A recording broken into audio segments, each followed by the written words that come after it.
Back in July of last year, footage of Ukrainian forces taking out one of Russia's Soviet-era T-80 main battle tanks circulated widely on social media. The weapon used in the video was the Javelin anti-tank missile.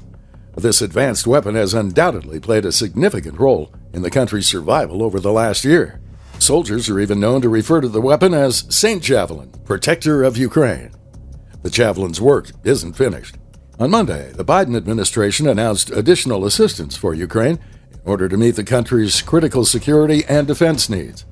Following the Department of Defense's authorization of this presidential drawdown, Kyiv is set to receive more U.S.-provided Javelins, in addition to anti-armor systems, air surveillance radars, and ammunition.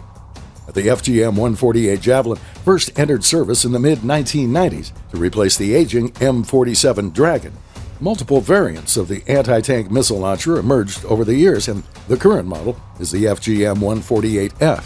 Manufactured by Raytheon and Lockheed Martin, the Javelin lets its operator remain undetectable after launch.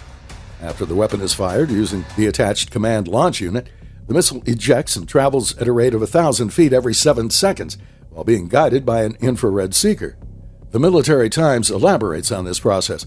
Upon contact, the foremost of two tandem high-explosive anti-tank or heat warheads explodes against the reactive armor, clearing the way for the second warhead to reach the tank's main armor. The Javelin's warheads can penetrate steel up to 23.5 inches to 31.5 inches thick. With an effective range over 1.5 miles, the Javelin's warhead travels 213 feet before it arms, but it does produce a backblast that the user must take into account. Such advanced capabilities have seen the Javelin emerging as a defining element in the war.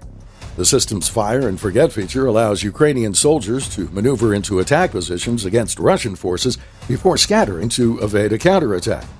At the onset of the war, NATO provided thousands of Javelin anti-tank launchers to Ukraine, and these proved key to the country's initial defense. When Russian forces lined up outside Kyiv and prepared to attack the capital, Ukrainian forces thwarted their advance by picking off MBTs with Javelins. But while the Javelin is a lot simpler to use than similar anti-tank missiles, training is still essential. Over the summer, reports emerged that instruction manuals were missing and that the powerful weapon was therefore being used incorrectly. The Washington Post first reported on this issue and also detailed how Ukrainian forces have had to rely on electrical components from video game controllers to replace defective Javelin parts. The lack of technical support was a big problem, especially considering that every Javelin used incorrectly represents roughly $400,000 down the drain for the United States. This weapon, though expensive, is certainly one of Ukraine's most valuable players in its fight against Russia. As long as Ukrainian forces receive proper instruction and working parts, the Javelin will continue to honor its nickname as the Protector of Ukraine.